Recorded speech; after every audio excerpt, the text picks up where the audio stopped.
तो फिर hello everyone, welcome back to my YouTube channel. मेरा नाम है आदित्य उमरे और आपका स्वागत है फेल्ड एस्पिरेंट यूट्यूब चैनल में। ये चैनल मैंने क्यों बनाया, मैंने अपने लास्ट वीडियो लेक्चर में बता दिया था। अब इसका मेन ऑब्जेक्टिव है जो यूपीएससी से रिलेटेड मेन करंट अफेयर है, जो क्वेश्चन सचमुच आ सकते हैं, वो आपके सामने लेकर आई जाए। तो welcome to my YouTube channel guys. अब आज का लेक्चर स्टार्ट करने से पहले पहले मैं आपको बता दूं कि आजकल गर्मियां बहुत आ चुकी हैं, समर टाइम आ चुका है। समर में आ जाते हैं मच्छर, जो कि बहुत भिनभिनाते रहते हैं आसपास और उनका मन करता है हम उनको पीट दें, मार दें, कूट दें। उसी टाइप का मच्छर है एक यूट्यूब का लाइक बटन। जितना आप उस मच्छर को मारना चाहते हैं उतना इस लाइक बटन को मारिए, कूटिए, पीटिए और शेयर भी कर दीजिए। सिर्फ ऑड टर्म्स में, इवन में करेगा तो घाटा होगा आपका।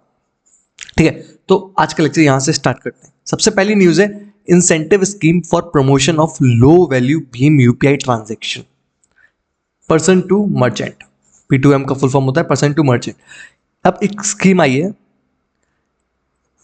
यूपीआई के लिए, भीम यूपीआई। आजकल वैसे भी इंस्टाग्राम में भीम यूपीआई का अलग ही मतलब निकाला जा रहा है। मैंने कहीं कमेंट सेक्शन में पढ़ा था भीम को भीम यूपीआई इसलिए बोलते हैं क्योंकि ये अनटचेबल है। This is shit. इसका फुल फॉर्म क्या है? BH मतलब भारत होता है। Okay, Bhim UPI. अब जो ये स्कीम आई उसका मेन ऑब्जेक्टिव ये है कि जो पेमेंट होता है अंडर 2000, जो छोटे छोटे पेमेंट्स होते हैं उन पे मर्चेंट्स को इंसेंटिव्स दिए जाए। अभी जो मर्चेंट्स होते हैं, मतलब जो शॉपकीपर्स हो गए या फिर जहाँ पे बड़ी बड़ी चीज़ें मतलब लेन देन होता रहता है सामान का, तो उनका मेन ऑब्जेक्टिव ये होता है कि पैसा मिले। तो ये जो कंपनीज होती हैं जैसे फोन पे हो गया, जितनी भी ये यूपीआई वगैरह को हैंडल करती है, वो इनसे कंसेशन लेती है। जैसे कि 2000 के अंडर पेमेंट हुआ तो 1.1% इनका तो कमीशन जाएगा ही जाएगा। तो उस चीज के लिए हमारी गवर्नमेंट एक स्कीम लेकर आई है, इंसेंटिव स्कीम, जो बोलती है कि 0.15% का ट्रांजेक्शन में, मतलब जो भी ट्रांजेक्शन है उसका 0.15% इसको हमारे स्मॉल मर्चेंट्स को वापस मिलेगा। अभी कौन देगा? एक्वायरिंग बैंक देगा, जो मर्चेंट का बैंक होगा, और इश्यूअर्स बैंक, जो दोनों मिलके इसको संभाल लेंगे। ऑब्जेक्टिव क्या है? मेन ऑब्जेक्टिव मतलब इस करने का मतलब क्या है? देखो, टाइम टू टाइम ना चीजें ओल्ड हो जाती हैं, उनको प्रमोट करने के लिए ना आपको एडवर्टीजमेंट करते रहना चाहिए। तो यही है promotion of indigenous Bhim UPI platform का प्रमोशन करने के लिए कि हाँ भाई इसको यूज करो, आपको कुछ मिलेगा। आपने जैसे कि नोटिस किया होगा, सबसे पहले जब फोन पे आया था हमारा, 1000 रुपए के पेमेंट में 600 रुपए तक वापस दे रहा था वो। मेरे एक फ्रेंड को 600 रुपए मिले थे फोन पे में। अब 1 रुपए मिल जाए, नहीं मिलता ना, क्योंकि अब लोगों को आदत डल गई। ऐसी यही गवर्नमेंट का काम है। अब इसके बेनिफिट क्या है? सबसे पहले तो स्मॉल मर्चेंट्स को लाइक हेल्पफुल रहेगा। उसके बाद ये मर्चेंट डिस्काउंट रेट के बारे में बात करते हैं हम। ये पहले जीरो था, मतलब इसको जीरो कर दिया गया है फॉर भीम यूपीआई पेमेंट के लिए। अब मर्चेंट डिस्काउंट रेट होता क्या है? ये एक रेट है जिसमें मर्चेंट्स को चार्ज किया जाता है for accepting debit card, credit card payment end fund paid by net banking और डिजिटल वॉलेट, जो कि मतलब अप्रोक्सीमेटली रेट है, जैसे मैंने बताया 1.1% देता है, वही है। ठीक है, अब वर्ड अब भीम के बारे में बात करते हैं। Bharat payment interface for money, Bharat interface for money. ठीक है, ये 2016 में आया था भीम ऐप। इसमें बहुत इजीली यूपीआई पेमेंट हो सकती है। और मेन यूपीआई का फंडा क्या है कि ये यूनिफाइड पेमेंट इंटरफेस है, जो कि बहुत सारे मल्टीपल बैंक्स को एक पॉइंट पे लेकर आ जाता है। मतलब जैसे कि हमारी हो गई यूनियन बैंक हो गया, हमारा एसबीआई हो गया, और बाकी हमारी जितनी भी बैंक्स है उनको एक पॉइंट पे ले आता है, और वो बैंक से पेमेंट हम यूपीआई के थ्रू करते हैं। और ये एक अनटचेबल पेमेंट है। इंस्टाग्राम भी कभी पीछे नहीं हटता। ठीक है, अब चलते हैं हम अपनी नेक्स्ट न्यूज पे, जिसका टॉपिक है रिवाइज्ड राष्ट्रीय गोकुल मिशन। गोकुल से आपको एक ही चीज आएगा याद, कृष्णा जी की गाय और उनके जितने भी जानवर उनके पास आसपास रहते, सिंपल। तो अब ये गाय और जितने भी जानवर है, उससे पहले मैं आपको रियलिटी बता दूं इंडिया की। इंडिया एक टॉप बीफ एक्सपोर्टर है, एक मेजर एक्सपोर्ट का पार्ट है हमारे जीडीपी में बीफ। ठीक है, और बीफ भी वो जो पानी वाली बफेलो होती है उसको एक्सपोर्ट करती है इंडिया, मोस्टली काउस को नहीं करती है। और रिस्ट्रिक्शन इंपोर्ट है हमारे यहाँ बीफ का, रिस्ट्रिक्ट है इंपोर्ट, सॉरी कभी भी शब्द आगे पीछे हो जाते हैं तो समझ लिया करो। ओके, बीफ का रिस्ट्रिक्टेड है हमारा इंपोर्ट। Okay, simple.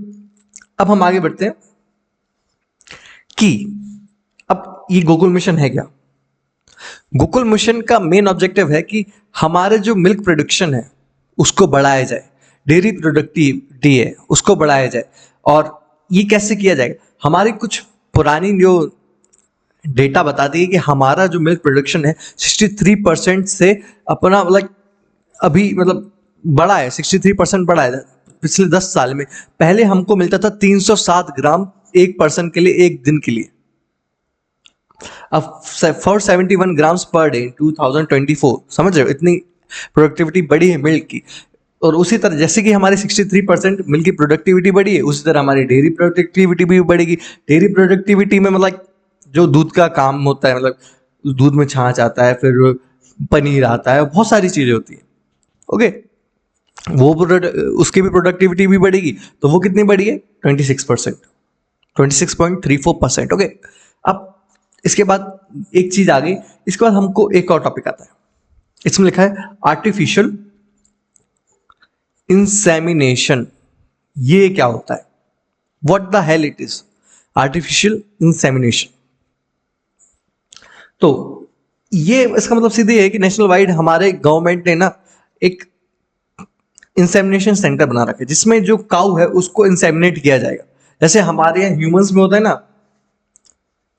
वुमेन को फर्टिलाइज करते हैं आर्टिफिशियली, वही काउस को भी किया जा रहा है। तो उसकी वजह से क्या होगा, इसकी वजह से जो बीमारियां हैं, डिसीजेज वगैरह हैं, वो कुछ काउस को नहीं लगेगी, इम्यूनाइज हो जाएंगी दूसरे दूसरे तरीके से। समझ रहे हो ना। और जो आगे वाली पीढ़ी है वो ज्यादा दूध देने वाली निकलेगी, क्योंकि जिसका सीमेन वगैरह हम इंसेमिनेट करेंगे वो एक हेल्दी मेल होगा। ओके, अब हम थोड़ा सा बैकग्राउंड में आ जाते हैं राष्ट्रीय गोकुल मिशन के, जो कि 2014 में लॉन्च हुआ था for development and conservation of indigenous breed, genetic upgradation of bovine population. Bovine population वही है जिसको बीफ की तरह हम बेचते हैं, ठीक है। Enhancement of milk production and productivity of bovines. Implementation कौन सा डिपार्टमेंट है, तो ये याद रखना, department of animal husbandry and dairying. Activities under RGM, strengthening of semen stations. Rashtriya Gokul mission के अंदर एक्टिविटीज मेनली होते हैं, हमको ये जो सीमन स्टेशंस हैं, अगर ये प्रॉपर तरीके से काम करेंगे तो हमारी प्रोडक्टिविटी बहुत ज़्यादा बढ़ जाएगी।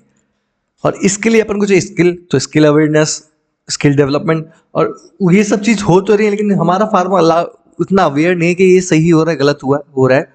तो उसके लिए फार्मर अवेयरनेस के लिए भी एक राष्ट्रीय गोकुल मिशन काम करता है। ओके, अब हम आगे बढ़ते हैं नेक्स्ट न्यूज़ पे, जो कि बोलती है India's remittances highlighted by RBI। Reserve bank of India है हमारा, उसने हाईलाइट किया हमारे इंडियाज के रेमिटेंसेस को। ओके, तो रेमिटेंस होता है क्या, जैसे कि मैं हूं चंगू मंगू, चलो दो भाई हैं चंगू मंगू। चंगू मंगू दोनों बचपन से साथ में रहे, लेकिन बड़े होके चंगू चला जाता है हमारा यूरोप में, और हमारा मंगू कहाँ रह जाता है, यहीं इंडिया में। अब जो हमारा चंगू है, मंगू के पास इतना फैसिलिटीज नहीं है कि वो कमा पाए अच्छे से, तो चंगू अपने मंगू को पैसा भेजता है वहां से। तो जो पैसा चंगू अपने मंगू को भेज रहा है, उस पैसे को बोलते हैं रेमिटेंस। बाहर का पैसा अगर इंडिया आता है तो उसको रेमिटेंस बोलते हैं। सिंपल, इससे अच्छा अगर आपको किसी ने समझा दिया तो डूब के मर जाओ, ठीक है। अब जो RBI ने रिपोर्ट निकाली, उसका मेन ऑब्जेक्टिव और इसका स्टेटस क्या है, वो बताना क्या चाहती है। India has consistently been on top, India के पास सबसे ज्यादा रेमिटेंस आया है, चाइना को भी बहुत ज्यादा आता है, ठीक है।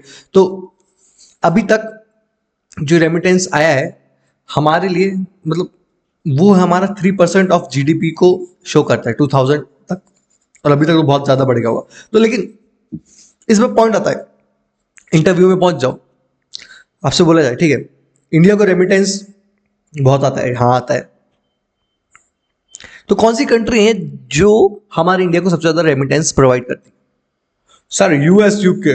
वाह भाई वाह, 10 मार्क पुच्ची देके भगा दिया तेरे को। सही बोला और आपने आंसर, ठीक है, क्योंकि यहाँ से 40% ऑफ रेमिटेंस यहीं में आया है और डबल हो चुका है अप्रोक्सीमेटली। बहुत बहुत लोग जाते हैं यूएस यूके यूएई। यूएई में तो बेरोजगार वैसे जाते हैं जिनको लाइक मजदूरी करनी पड़ती है, यूएई में वही काम है उन लोग के लिए और प्रॉपर कोई काम नहीं है। लेकिन यूएस वगैरह जो जाते हैं वो मेजरली लाइक आईटी सेक्टर वगैरह में काम करते हैं, क्योंकि पूरा यूएस हम ही चला रहे हैं bro. It is as simple as like that. US के पास कुछ नहीं है, पूरा ब्रेन इंडिया कंट्रोल कर रहा है यूएस को। ओके, अब स्टेट वाइड डिस्ट्रीब्यूशन करते हैं हम रेमिटेंसेस को, कि किस स्टेट को सबसे ज्यादा रेमिटेंस मिला है। सबसे पहला Maharashtra. Maharashtra is developed as hell, क्योंकि यहां पे पैसा आ रहा है बाहर से बहुत ज्यादा। फिर केरला सर, इडली डोसा। फिर तमिलनाडु। देखिए ये जो हैं इनके बच्चे लोग बाहर जाते हैं, बहुत सारे पैसे कमाते हैं और आराम से अपनी जिंदगी इंडिया में रहते हैं। और ये जो लोग क्रिटिसाइज करते हैं इंडिया को, वो सबसे बड़े मूर्ख है, क्योंकि जो बाहर जाता है उसको ही पता रहता है कि इंडिया की कीमत क्या है। लिटरली जो तुमको दिखाया जाता है वो रियलिटी नहीं है। सोशल मीडिया कभी भी सच चीजें नहीं दिखाता। ओके, देखो मैंने अपना पेपर भर दिया, ऐसे ही पढ़ता हूं मैं, ठीक है। ये क्या है? What the fuck is this? मुझे नहीं पता मैंने क्या खोला है। ओके हाँ चलो नेक्स्ट क्लास में पहुंचते हैं। How to delete this shit. चला गया। चलिए अब हम आते हैं अपनी नेक्स्ट न्यूज़ पे। तो हमने 3 न्यूज़ पढ़ चुकी हैं, अगर आपको बता दीजिए तो। अब हम अपनी नेक्स्ट न्यूज़ पे आते हैं, इसका नाम है सागरमाला स्टार्टअप इनोवेशन इनिशिएटिव। अभी पहले सागरमाला स्टार्टअप इनोवेशन इनिशिएटिव के बारे में बात करने से पहले हम बात कर लेते हैं सागरमाला प्रोग्राम, जो कि 2015 में रिलीज हुआ था। और इसका मेन ऑब्जेक्टिव क्या था? इसका मेन ऑब्जेक्टिव था economic development near the ports. हमारी जो 7,500 किलोमीटर कोस्ट लाइन है और हमारा जो पोटेंशियल है 14,500 नेविगेबल वाटरवेज का, उसके लिए कुछ ना कुछ करना पड़ेगा ना, क्योंकि हमारा एक्सपोर्ट और इंपोर्ट उसका कॉस्ट रिड्यूस कैसे होगा? वाटर के तरीके से। अगर हम फ्लाइट से अगर अपना जो भी इंपोर्ट्स मंगवाएं तो कितना महंगा पड़ जाएगा, आधा इंडिया बिक जाएगा भाई इतना इंपोर्ट्स मंगाएंगे तो सबसे सस्ता तरीका क्या होता है? It is waterways. तो वाटरवेज के लिए सागरमाला प्रोग्राम बना। इसमें पहले जो बना था उसमें सबसे पहले तो पोर्ट्स का डेवलपमेंट करना था, और जो शिपिंग वाटरवेज थे उनको प्रॉपर तरीके से निगरानी रखनी थी। और इस चीज के लिए एक एपेक्स बॉडी बनाएगी जिसका नाम था NS, नेशनल शिपिंग AC, ठीक है। इसके 5 की पिलर्स हैं, मतलब NSA की 5 पिलर्स हैं। 5 पिलर्स पे काम करेगा। सबसे पहले तो हम क्या करेंगे? पोर्ट इंडस्ट्रियलाइजेशन करेंगे, पोर्ट का मॉडर्नाइजेशन करेंगे, और जो पोर्ट की कनेक्टिविटी उसको भी इंक्रीज करेंगे और इम्प्रूव करेंगे, और कोस्टल शिपिंग को भी इम्प्रूव करेंगे। उसके साथ साथ इनलैंड वाटरवेज और कोस्टल कम्युनिटी का डेवलपमेंट करा जाएगा। ये 5 की पिलर्स हैं जिसके बेसिस के अकॉर्डिंगली सागरमाला प्रोग्राम काम कर रहा है। और इसकी आगे की जितनी भी पॉलिसीज आती हैं इन की पिलर्स को स्ट्रेंथन करने के लिए ही आती हैं। जैसे कि अभी यही Sagarmala startup innovation initiative launch to boost port led development. वही देखो इसका ना एम क्या है? Empowering startup working in area such as green shipping, smart port, maritime logistic, ship building technology, sustainable coastal development. वही है जो सागरमाला प्रोग्राम का ऑब्जेक्टिव था। इसका मेन ऑब्जेक्टिव है कि बूस्ट करे, एक्सेलरेट करे राइस का। RISE बार बार आपको पढ़ने में आएगा तो इसको थोड़ा सा ध्यान रखें। RISE का फुल फॉर्म है research innovation startup entrepreneurship. It will offering funding, mentorship, industrial partnership, not cutting edge, ठीक है। ये आपकी न्यूज़ है। मेन चीज आपको जो याद रखनी है वो है सागरमाला प्रोग्राम क्या है। ओके, सो सागरमाला 2.0 आगे जाके इसको थोड़ा सा लाइक विजन एक्सपेंड किया गया, उसका पैसा बढ़ाया गया। और जैसे कि मैरीटाइम अमृतकाल विजन का ईयर कौन सा, अगर यूपीएससी ने पूछ लिया तो आप बोलोगे 2047। इसका एम क्या है, इंडिया की पोजीशन, मैरीटाइम अमृतकाल विजन, इसका एम है कि जो इंडिया की जो शिप बिल्डिंग की पोजीशन है, टॉप शिप बिल्डिंग नेशंस में आ जाए, मतलब लोग देख के कहेंगे हाँ भाई इंडिया का शिपिंग कल्चर बहुत अच्छा है। ओके, अब हम बात करते हैं मनरेगा के बारे में। मनरेगा का फॉर्म कमेंट सेक्शन में बताओ गाइस। लाइक दिन में लाइक 4-5 दिन में एक बार मनरेगा की न्यूज आ ही जाती है। मैं अभी 2-3 साल से पढ़ रहा हूँ, 3 साल हो गए मेरे को। मनरेगा तो भाई बहुत रैंडम है और मेरे को नहीं लगता यूपीएससी मनरेगा से पूछेगा। बहुत बार पूछ चुका है मनरेगा से, बहुत बार मतलब बहुत बार। ठीक है, तो मनरेगा में बहुत प्रॉब्लम भी है।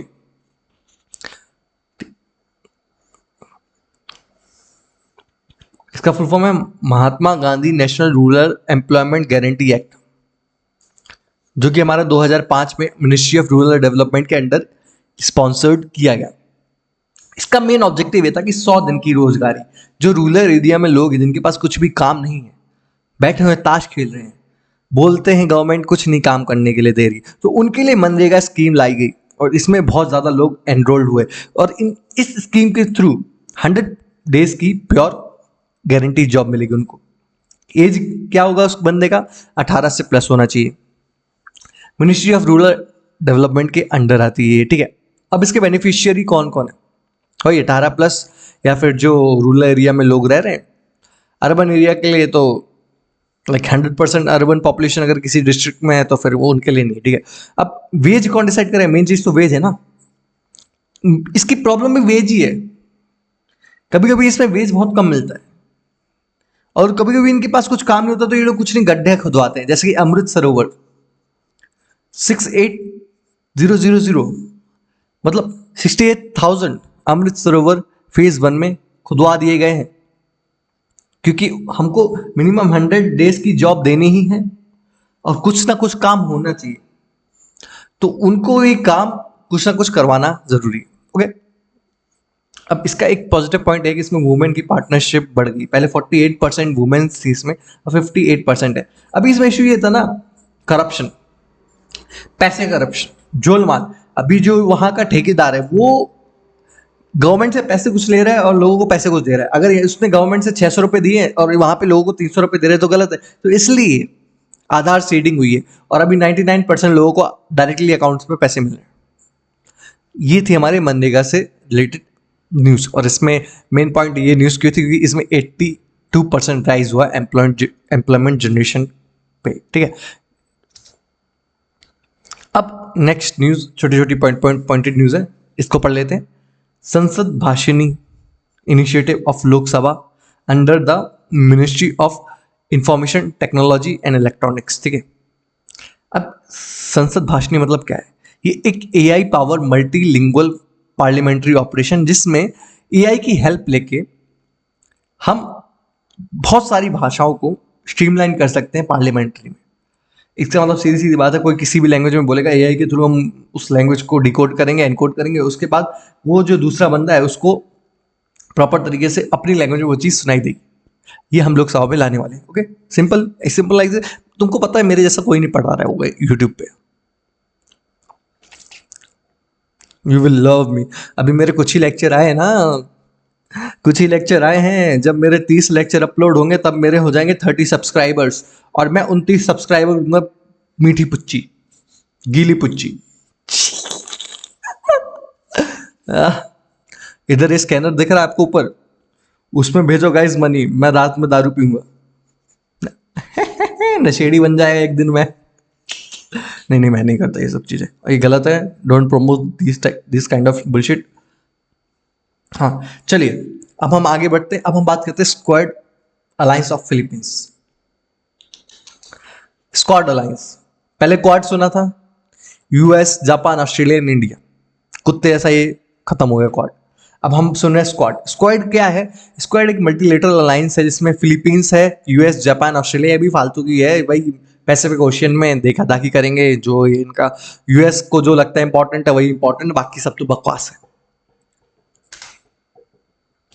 ठीक है, अब आइए अपनी थोड़ी इंटरेस्टिंग सी न्यूज। सर्बिया ने सोनिक वेपन यूज किया क्राउड को मैनेज करने के लिए। अब सोनिक वेपन होता क्या है? ठीक है, सोनिक वेपन एक ऐसा वेपन है जो यूज करता है मॉडर्न ट्रांसड्यूसर्स को शूटर्स बोल दिया, ट्रांसड्यूसर्स को ये सोनिक वेपन यूज करता है। और इससे होता क्या है? इससे सिंपली ये होता है कि जो डिफरेंट काइंड ऑफ एनर्जी है उसको बहुत हाईली कॉन्सेंट्रेटेड एनर्जी में एम्पलीफाई कर देता है ट्रांसड्यूसर। तो ये जब लाइक नैरो बीम्स, मतलब जब इसको हम रिलीज करते हो एक नैरो बीम्स के थ्रू ही निकलती है, तो लाइक एम्पलीफाइड साउंड निकलेगा, boom boom boom boom boom, ऐसे काम करेगा ये। ठीक है, इससे होगा क्या? लोगों को कानों में प्रॉब्लम होगी, लोग भागेंगे, हार्ट लॉस होगा। और जिसको भाई जो लाइक कोई हार्ट का मरीज है जिसकी बाईपास सर्जरी हुई है, अंदर लगाया हुआ है पेसमेकर, उनका तो ठन ठन गोपाल हो जाएगा ब्रो। इसलिए सोनिक वेपन्स का क्राउड मैनेजमेंट में यूज नहीं करते, उससे अच्छा पिचकारी मार। चलिए आगे बढ़ते हैं अपनी नेक्स्ट न्यूज पे। Why this shit is blur? हाँ, आ जाओ। Uplink initiative under world economic forum. हर वीडियो की लिंक चाहिए ना तुमको? जहां भी इंस्टाग्राम पे एक वीडियो आती है तुम बोलते भाई लिंक कहाँ है, लिंक कहाँ है, लिंक कहाँ है, लिंक कहाँ है। चलिए, तो अब हम बात करते हैं अपलिंक इनिशिएटिव। इसका कोई रिलेशन नहीं था, तुम लोग को एक्टिव करने के लिए बोल रहा हूं, डर्टी माइंडेड पीपल। ठीक है, तो uplink initiative world economic forum का है और इसका एक सिंपल सा फंडा है। ये बोलना चाहते हैं कि नेट जीरो एमिशन होना चाहिए, नेचर पॉजिटिव और इक्विटेबल फ्यूचर होना चाहिए। किसके लिए? ये चाहता है कि ज़्यादा कार्बन एमिशन ना हो, जो नई नई कंपनीज आती हैं वो इको फ्रेंडली काम करे। और इसके लिए बस डिफरेंट कंपनीज, मतलब डिफरेंट ऑर्गेनाइजेशन कोलैबोरेट करती हैं, लोग हेल्प करती हैं, पैसा वैसा भी देती हैं। मोस्टली डेवलपिंग कंट्रीज को कुछ पैसा देते हैं नहीं, बस ये बोल देते हैं ये करो वो करो, इसलिए घंटा किसी को फर्क नहीं पड़ता है, सब अपना अपना देखते हैं। ओके, अब हम बात करने वाले हैं अश्विनी के बारे में। अश्विनी नाम तो सुना होगा, हाँ। अब बोलोगे कि ये तो कोई मिनिस्टर का नाम लग रहा है। नहीं ब्रो, नहीं। मिनिस्ट्री ऑफ डिफेंस ने अश्विनी नाम का एक इक्विपमेंट लिया है जो कि रेडार है, लो लेवल ट्रांसपोर्टेबल रेडार। इसको हम कहीं पे भी जंग की जगह लेकर आ सकते हैं। और ये रेडार क्या करेगा? कोई भी लाइक जो तेज चलता हुआ, स्लो चलता हुआ ऑब्जेक्ट इसके आसपास आएगा, उसको पकड़ लेगा। 200 किलोमीटर इसकी रेंज है। मतलब इस रेडार को हमने बॉर्डर पे जाकर रख दिया। जैसे कि तुम मान के चलो you are a officer, colonel हो तुम। अब कर्नल हो तुम और तुमको बोला है कि भाई देखो, जो सियाचिन ग्लेशियर के पास बहुत सारे चाइना के प्लेन्स वगैरह आ रहे हैं, तो उसको नोटिफाई कैसे करेंगे? अब हमको चाहिए रेडार। अभी मोस्टली रेडार जो होते हैं वो पोर्टेबल नहीं है। अब तो ये एक पोर्टेबल रेडार हमने दिया। मिस्टर, आपका क्या नाम है, जो भी कमेंट सेक्शन में बता देना, अगले लेक्चर में आपके नाम का यूज कर सकता हूँ। मतलब मेरा सब्सक्राइबर तो है ही नहीं, फर्स्ट सब्सक्राइबर जो भी है उसको मैं यूज कर लूंगा। इट्स ओके, ठीक है। तो आपका नाम है मिस्टर डैश डैश डैश। आप इसको ले गए, अश्विनी को चढ़ा दिया ग्लेशियर के जो भी तुम्हारा पोस्टल पॉइंट है, बस वहां से 200 किलोमीटर की रेंज में जितने भी जो equipment, fast moving, slow movement, जितने भी जेट्स वगैरह हैं, जितने भी फ्लाइंग ड्रोन्स वगैरह हैं, वो आएंगे, उनको पकड़ लिया जाएगा और हम यहाँ से पिश पिश पिश करके उड़ा दिए जाएंगे उसको। ठीक है, एरियल टारगेट के थ्रू। ठीक है, चलो फिर गाइज, ये अपना पेरू है, लास्ट लेक्चर का था, आज का नहीं है। आज कोई भी अपना उसमें वो नहीं है, मैपिंग वाला आज नहीं था न्यूज़ में इतना पर्टिकुलर, तो आज मैंने डाला नहीं। पेरू की लोकेशन फिर से याद कर लो, सिंपल है। ठीक है, तो फिर गाइज आज का लेक्चर हम यहीं पे खत्म करते हैं। मेक श्योर कि तुम सब्सक्राइब करो, क्योंकि मुझे अच्छा लगेगा। Okay, bye bye guys.